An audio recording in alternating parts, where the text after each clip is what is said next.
रात के 12 बज चुके थे। नाथ जी को बहुत नींद आ रही थी, पर पत्नी थी कि अभी तक बेटे अरुण के कमरे से निकलकर नहीं आई थी।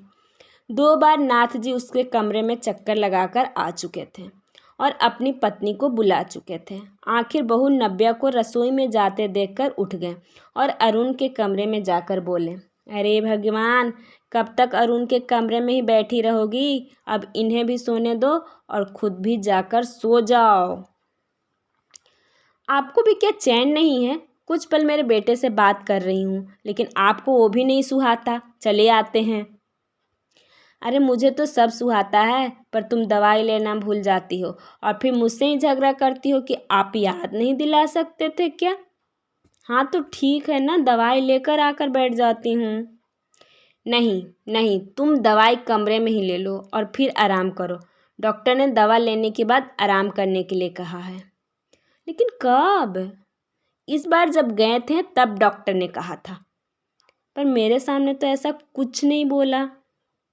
अरे भाग्यवान, तुम बाहर निकल गई थी तब कहा था डॉक्टर ने।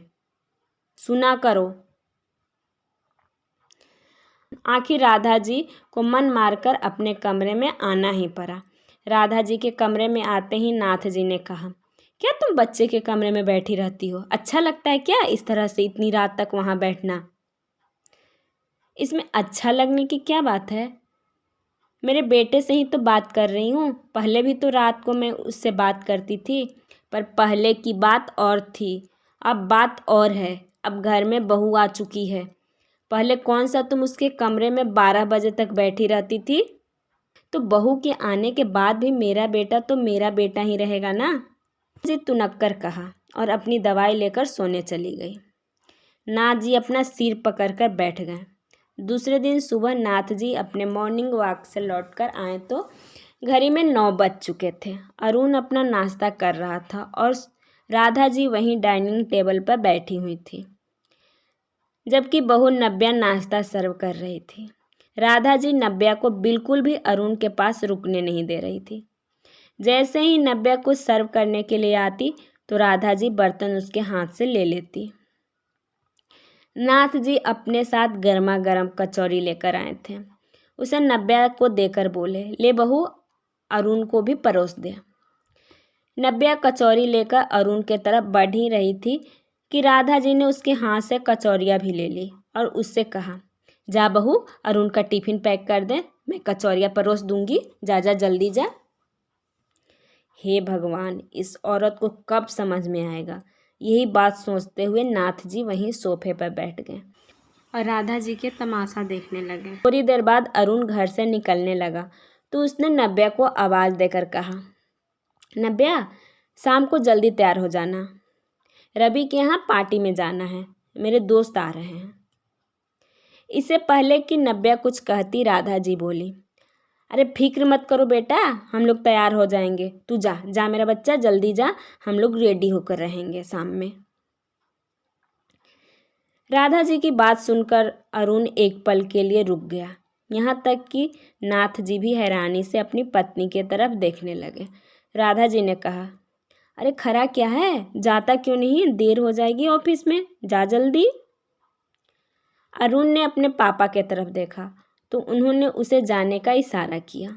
अपने पापा का आश्वासन पाते ही वह वहाँ से रवाना हो गया। वहीं नव्या भी रसोई में चली गई। आखिर बोलती भी तो क्या बोलती अपनी सासू माँ को। वहीं राधा जी कमरे में आकर अलमीरा खोलकर अलमीरा के सामने खड़ी हो गई। पीछे पीछे नाथ जी भी कमरे में आ गए। क्या कर रही हो भाग्यवान? अरे शाम की पार्टी के लिए क्या पहनूं, बस यही सोच रही हूँ। मैं यही तो पूछना चाहता हूँ, तुम कर क्या रही हो? मतलब तुम्हें कुछ समझ में नहीं आता है? अरुण की शादी के बाद सब समझ बेचकर खाई हो। अरुण की दोस्तों की पार्टी है, वहाँ तुम कहाँ अच्छी लगोगी और क्यों जाओगी उन लोग के बीच में?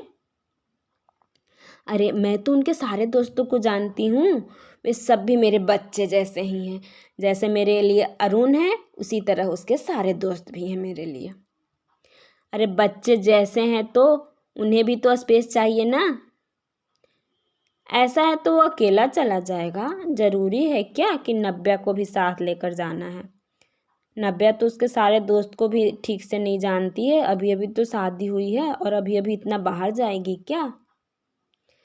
अरे नहीं जानती तो जान जाएगी। अभी वो दोनों को घूमने खाने फिरने का दिन है, तो ये दोनों को जाने दो। वे दोनों पति पत्नी हैं, तुम्हें शोभा देता है क्या बच्चों के साथ जाना? अरे पर अरुण मेरा बेटा है।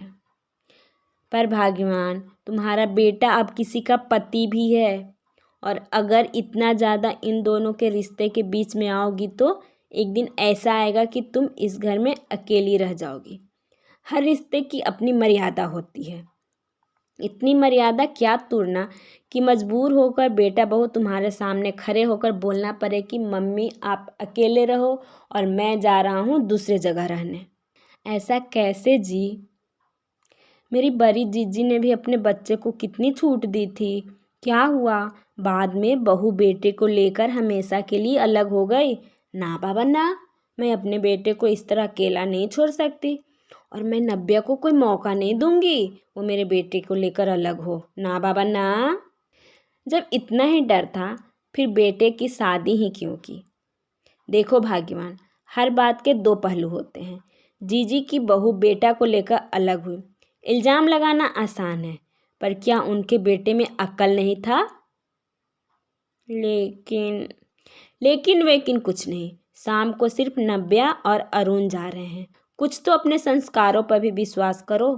थोड़ा स्पेस तो दो बच्चों को, उन्हें अपनी ज़िंदगी जीने तो दो, कहीं घूमने दो, कहीं दोनों को बात करने दो। हर जगह बीच में घुसी रहती हो। और आइंदा मैं इस तरह की हरकतें देखी ना तो याद रखना, मैं अरुण को कह दूंगा कि अपना ट्रांसफ़र दूसरे शहर में करवा लो या अपने लिए दूसरा घर देख लो, फिर बैठी रहना अकेले।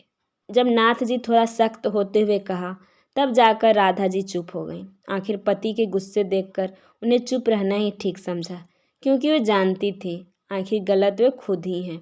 आखिर शाम को अरुण और नव्या ही पार्टी में गए। कैसी लगी आप सबको कहानी? पसंद आई हो तो प्लीज़ लाइक सब्सक्राइब कमेंट और शेयर ज़रूर कीजिएगा। धन्यवाद।